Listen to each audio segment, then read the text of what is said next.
feel like I'm going to succeed, I'm going to prosper, I'm going to excel in almost everything I do.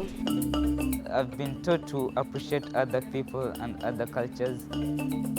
I see a lot of inspiration around me and I see role models everywhere. I really want to go back and then help my country. I'm really privileged and humbled to be in an academy like this.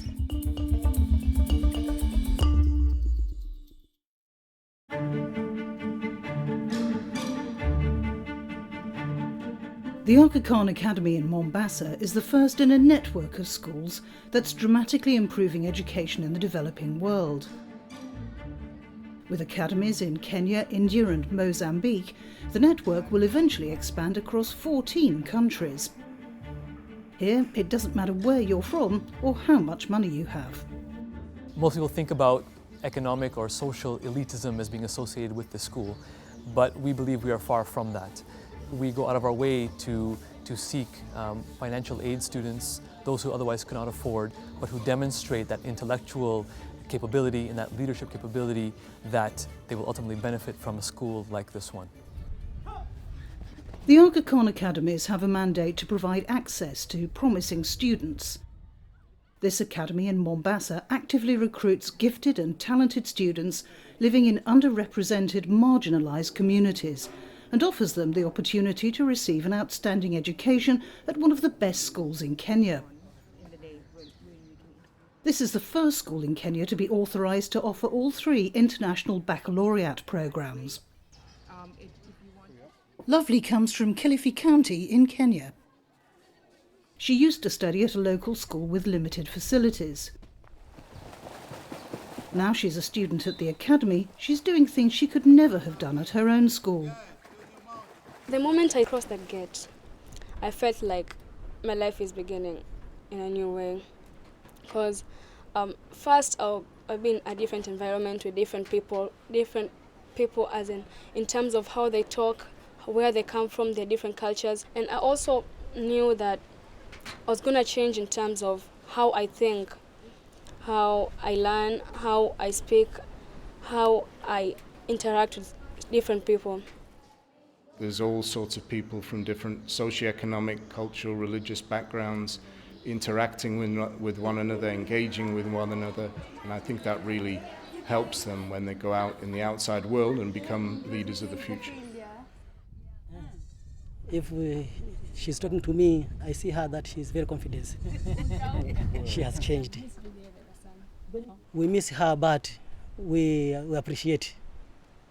Yeah, because we know she's doing something there. Yeah, about our future, about her future, about her brother's future, sister's future. Yeah, even the community as a whole.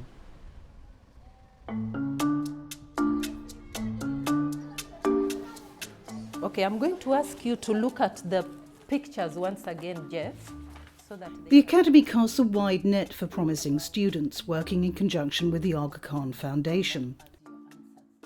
The selection process seeks to find children who won't just complete the school's demanding international baccalaureate curriculum, it seeks students with strong leadership potential, students who'll strive to improve the societies in which they live. That test, in a way, gives us some idea of how students are thinking, what they would do in a certain situation in terms of benefiting the community, what problems they can foresee in terms of developing a solution to the particular problem, and how they would overcome those difficulties. Good.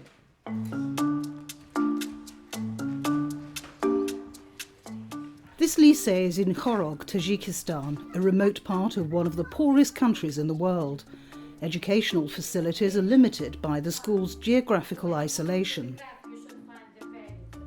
Every year, several students at the lycée receive assistance to go and study at the Aga Khan Academy in Mombasa.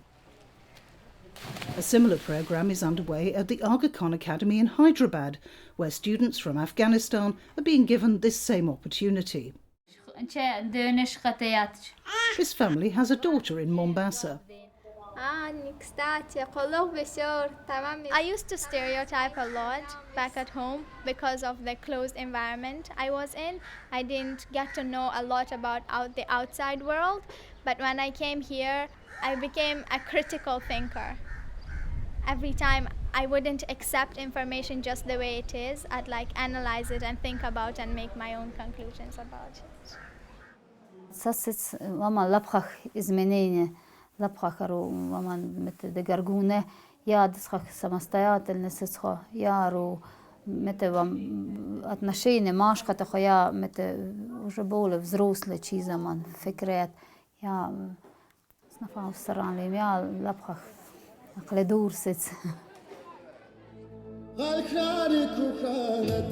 The Mombasa Academy encourages students to maintain their local culture so they don't feel cut off when they return home. Events like this also enrich the lives of other students and show them something of Tajik culture. Amin is from Khorog too. He takes regular Russian language lessons, something he'll need when he returns to Central Asia. Here in Mombasa, he's learning new skills on the sports ground, as well as the classroom. And in his dorm room, he's mixing with people he would never have met in Tajikistan. So if you want to say what's up, man, you say Vidze Baye. My roommates are really friendly because every time when you ask them for help, they help you. If they need something, you help them if you can. And also, like, they're from different places, and the way their culture is, it's really different. But then we still like do the same things and we respect each other. Mary was one of the first selected to join the Aga Khan Academy. 6 years later, she's just got accepted to the University of Toronto on a full scholarship. Many more young people like her could benefit from the same opportunity. I see myself as a leader in very many ways. When I come back after my education, I want to be able to improve the infrastructure in my community, for starters, because I believe the rural areas in Kenya have really been segregated from the economic development that is happening to the cities.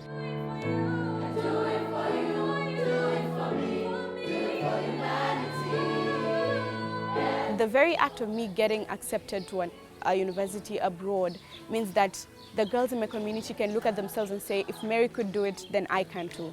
So that's why this really changes my life and my community's life as a whole. Pluralist, confident and accomplished in academic and non-academic activities, these are the students the Academy is creating. They're the leaders of tomorrow. If we believe that we are all equal, then definitely we won't have any fights. And if we're taught to appreciate other cultures or the leaders or the law, then we'll have a peaceful world and a peaceful Kenya.